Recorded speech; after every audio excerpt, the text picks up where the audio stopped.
नमस्कार. Let us continue with biochemical aspects of enzyme disorders.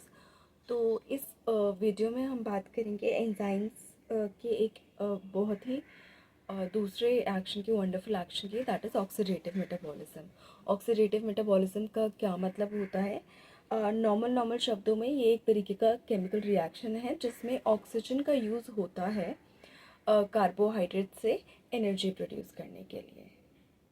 तो जब हम एंजाइम डिसऑर्डर्स में इसको रिलेट करते हैं, हम बेसिकली ऑक्सीडेटिव मेटाबॉलिज्म को स्टडी किया था स्पेसिफिकली पायरूवेट मेटाबॉलिज्म में, पायरूवेट फॉर्मेशन एंड यूटिलाइजेशन में, और उसको डीमाइलिनेशन की तरफ उसमें क्या प्रभाव पड़ता है या नहीं पड़ता उसके प्रति भी उसको स्टडी किया गया था. तो सर रडोल्फ पीटर्स ने ये डिस्क्राइब किया था कि नर्व फंक्शन का जो है ब्लॉक हो सकता है यदि पायरूवेट मेटाबॉलिज्म में ब्लॉकेज आ गया तो. और ब्लॉकेज कैसे आएगा कि कन्वर्जन स्टेज में ब्लॉक आ जाएगा. कहाँ कहाँ पे आ सकता है? Conversion of pyruvate to the 2 C coenzyme A, या फिर किसी और स्टेज में या stages within tricarboxylic acid cycle series of reactions. और ब्लड पायरूवेट लेवल्स जो है एक बहुत अच्छा अनुमान या इंफॉर्मेशन प्रोवाइड करती हैं specifically advance cases of thiamine deficiency में, such as those occurring in fulminating beriberi. Blood pyruvate estimation सिर्फ हाई थायमिन डेफिशिएंसी नहीं, लो थायमिन डेफिशिएंसी या lower degree of thiamine deficiency जो वेस्टर्न कंट्रीज़ में common थी उस वक्त, उसमें भी काफ़ी इम्पोर्टेंट रोल प्ले करती थी. और उसको टेस्ट करने के लिए एक लोडिंग डोज ऑफ ग्लूकोज दी जाती थी. जैसे कि अभी 75 grams oral glucose tolerance test है, उसी के सिमिलर जो है विलियम्स ने 1943 में अमेरिका में एक टेस्ट डिवाइस किया था जिसमें एक फास्टिंग स्पेसिमेन विदड्रॉ करते हैं उसके बाद ब्लड का. उसके बाद 50 gram of glucose are given by mouth, followed 30 minutes later by a second dose of 50 gram glucose. Further, blood specimens are taken at 30, 60 and 90 minutes after the first dose. इससे क्या होता है, लोडिंग ग्लूकोज देने के बाद जो है tissues एक abnormal load of pyruvate form करने लगते हैं because of the absorbed glucose. Similar procedure use करके जॉइनर, मैकआर्डल एंड टॉमसन ने एक स्टडी की थी जिसमें 50 अनसिलेक्टेड केसेस लिए थे पॉलीन्यूराइटिस और माइलोपैथी के. उन्होंने देखा कि ओवर हाफ द केसेस यानी आधे से ज़्यादा केसेस में पायरूवेट एस्टिमेशन की हाई वैल्यूज है, यानी ब्लड पायरूवेट की हाई वैल्यू है. बहुत सारे फैक्टर्स जो है थायमिन डेफिशिएंसी के साथ एसोसिएटेड होते हैं और हर ब्लॉक इन पायरूवेट यूटिलाइजेशन, यानी एवरी केस जिसमें पायरूवेट यूटिलाइजेशन ब्लॉक्ड है या एवरी केस जिसमें पॉलीन्यूराइटिस है और उसमें एक पायरूवेट लेवल की ब्लड पायरूवेट लेवल जो है रेज्ड आता है, ज़रूरी नहीं कि वो थायमिन डेफिशिएंसी के साथ एसोसिएटेड हो, उसके और भी बहुत सारे कारण हो सकते हैं. तो उस वक्त के जो पायरूवेट मेटाबॉलिज्म का ब्लॉकेज है वो थायमिन डेफिशिएंसी की वजह से है या नहीं है, उसको डिटरमाइन करने के लिए एक टेक्निक यूज़ की जाती थी या एक ट्रीटमेंट प्रोसीजर मान लीजिए. उसमें क्या करते थे कि पेशेंट को 100 मिलीग्राम थायमिन देते थे पर डे पेरेंटरली, यानी इंजेक्शन के थ्रू फॉर 14 डेज. अगर हाई पायरूवेट वैल्यूज़ जो है थायमिन डेफिशिएंसी की या थायमिन डिप्लीशन की वजह से थी तो देखा जाता था कि ग्रेजुअली पेशेंट में चेंजेस आने लगते थे और ब्लड पायरूवेट लेवल्स जो है नॉर्मल होने लगती थी इस थेरेपी के बाद.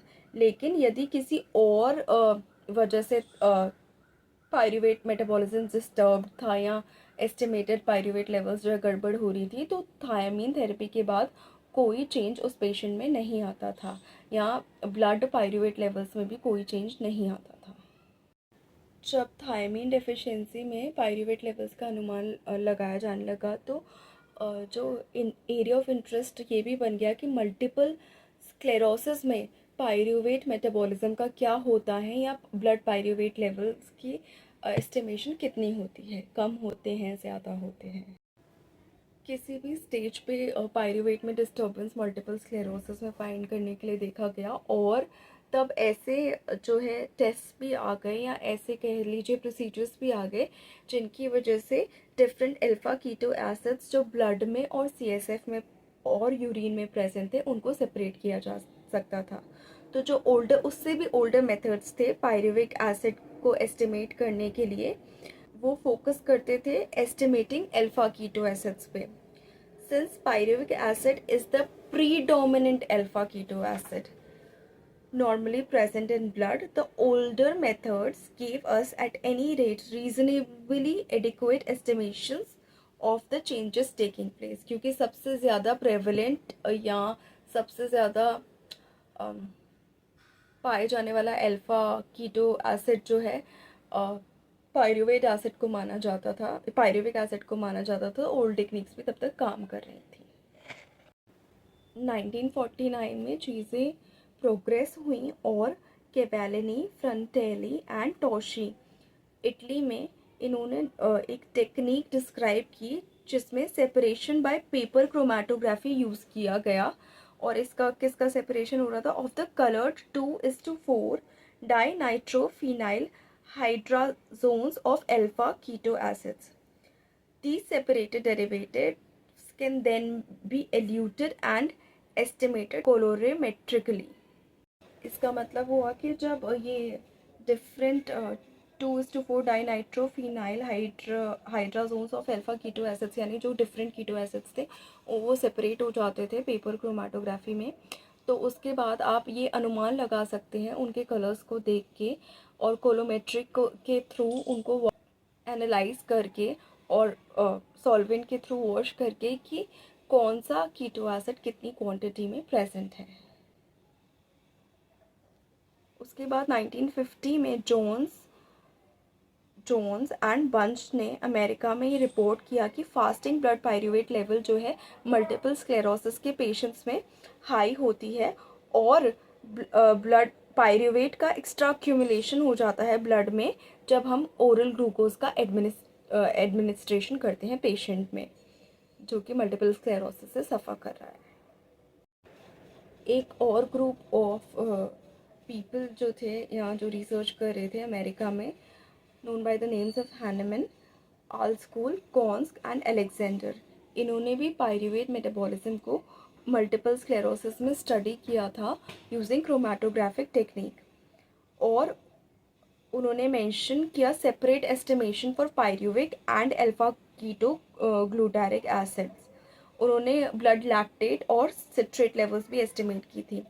हाई फास्टिंग ब्लड पायरूवेट को वो इतना कंफर्म नहीं कर पाए थे, लेकिन उन्होंने ये ज़रूर पाया था कि ओरल ग्लूकोज एडमिनिस्टर करने के बाद पेशेंट को ब्लड पायरूवेट लेवल्स जो है राइज हो जाती हैं।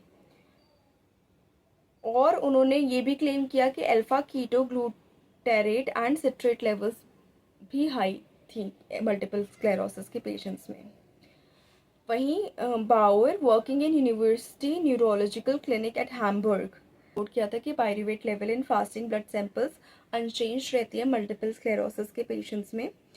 और साथ में मैक आर्टले ने स्पेसिफिक क्रोमेटोग्राफिक टेक्निक्स जो है मेथड्स यूज़ किए थे और केयरफुल सर्वे किया था पायरूवेट पे, अल्फा कीटो ग्लूटारेट पे और सिट्रेट लेवल्स पे मल्टीपल स्क्लेरोसिस में के पेशेंट्स में। और उन्होंने कोई ऐसा एविडेंस नहीं पाया जिसमें ये दिखाया जाता हो कि कोई ऐसी एबनॉर्मेलिटी है इन मेटाबोलाइट्स में that could be associated with the development or extension of plaques in the central nervous system, यानी इन मेटाबोलाइट्स की वजह से प्लेक्स बन रहे हैं सेंट्रल नर्वस सिस्टम में मल्टीपल स्क्लेरोसिस के पेशेंट्स में, ऐसा उनको कोई एविडेंस नहीं मिला था। तो इतने सारे एक्सपेरिमेंट्स के बाद उन्होंने ये कंक्लूजन निकाला कि in contrast to thiamine deficiency and to subacute combined degeneration of spinal cord and to a variety of different of polyneuritis of unknown origin,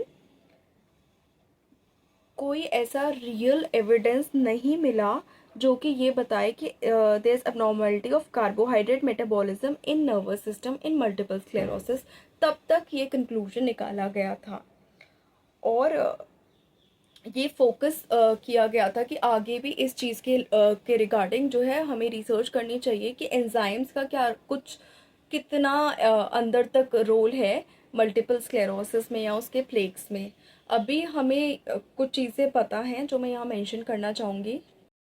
अभी ये डोमिनेंट व्यू है कि मल्टीपल स्क्लेरोसिस और MS is a T cell dependent macrophage mediated autoimmune disease, लेकिन फिर भी protease enzymes का भी उनमें रोल पे रिसर्च की गई है और ये देखा गया है कि कुछ हद तक वो भी मल्टीपल स्क्लेरोसिस के पाथवे को अफेक्ट कर सकती है। हालांकि इसको कंफर्म करने के लिए और रिसर्च होना ज़रूरी है, लेकिन पहली रिसर्च को लेकर और अभी की रिसर्च को लेकर उसका ऑटोइम्यून नेचर हम नहीं हटा रहे हैं, लेकिन एंजाइम्स का रोल हो सकता है, ऐसा काफ़ी रिसर्च करने वाले लोगों ने, रिसर्चर्स ने सजेस्ट किया।